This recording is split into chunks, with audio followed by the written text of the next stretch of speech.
అస్మిత మహిళా రగ్బీ విజేతలు గుంటూరు పల్నాడు జట్లు. ముగిసిన రాష్ట్ర స్థాయి పోటీలు. కర్నూలు బాలికలకు కాంస్య పతకం.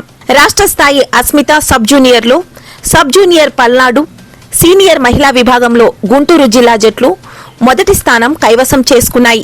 రిడ్జ్ స్కూల్ కరెస్పాండెంట్ గోపి విజేతలకు కప్పులు, మెడల్స్, ప్రశంసా పత్రాలు అందజేసి అభినందించారు. తుది ఫలితాలు ఈ విధంగా ఉన్నాయి. సబ్ జూనియర్లో పల్నాడు, సత్యసాయి మూడో స్థానంలో వరుసగా కర్నూలు జట్లు నిలిచాయి.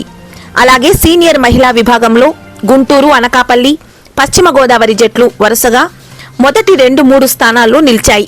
ఈ సందర్భంగా ఏర్పాటు చేసిన కార్యక్రమంలో ముఖ్య అతిథిగా పాల్గొన్న రిడ్జ్ స్కూల్ కరెస్పాండెంట్ గోపి మాట్లాడుతూ, ఇటువంటి అస్మిత పోటీలు మహిళలను ప్రోత్సహించడంలో ముందంజలో ఉండడం అభినందనీయమన్నారు. ఓటమి చెందిన వారు కృంగిపోక గెలుపు కోసం ప్రయత్నించాలని ఆయన క్రీడాకారులకు సూచించారు. తమ పాఠశాలలో ఇటువంటి పోటీలు జరగడం ప్రశంసనీయమన్నారు. ఈ కార్యక్రమంలో ఆంధ్రప్రదేశ్ ఒలింపిక్ అసోసియేషన్ ప్రధాన కార్యదర్శి Bollavaram Ramanjaneyulu, technical official referee Sumanth, fitness ప్రతినిధి కర్నూలు నాగశ్రీనివాసులు, క్రీడా సంఘ ప్రతినిధులు దత్తరావు, వెంకట్, డానియల్, చిన్న సుంకన్న తదితరులు పాల్గొన్నారు. ఈ ఛాంపియన్షిప్ ఈరోజు ముగింపు కార్యక్రమం. ఈ ముగింపు కార్యక్రమానికి మనకు ముఖ్య అతిథిగా రిడ్జ్ స్కూల్ కరెస్పాండెంట్ గోపి గారు వచ్చేసినందుకు చాలా సంతోషం. ఎందుకంటే ఆతిథ్యం ఇచ్చారు. మళ్ళీ ముగింపు కార్యక్రమానికి ముఖ్య అతిథిగా వచ్చారు. మరి ఈ సందర్భంగా 2 రోజుల పాటు జరిగినటువంటి కార్యక్రమం విజయవంతమైనదని సంతోషిస్తూ మళ్ళీ సీనియర్ కేటగిరీకి మీరు సిద్ధం కావాలని కోరుతూ విజేతలైనటువంటి వారికి బ్లెస్సింగ్ చెప్తూ thank you one and all. It is very good to see you playing here, coming all the way from different places. So, and now that you have all stood as the top 3 teams, right?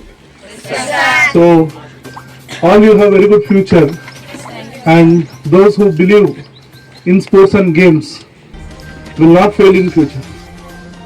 Will not fail in future. So definitely,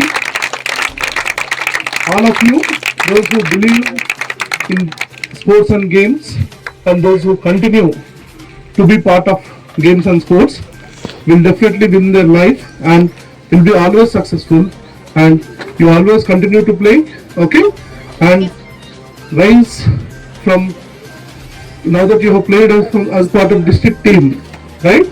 So now you should be part of the state team as well as the national teams also. Wish you good luck. Thank you so much. ఇప్పుడు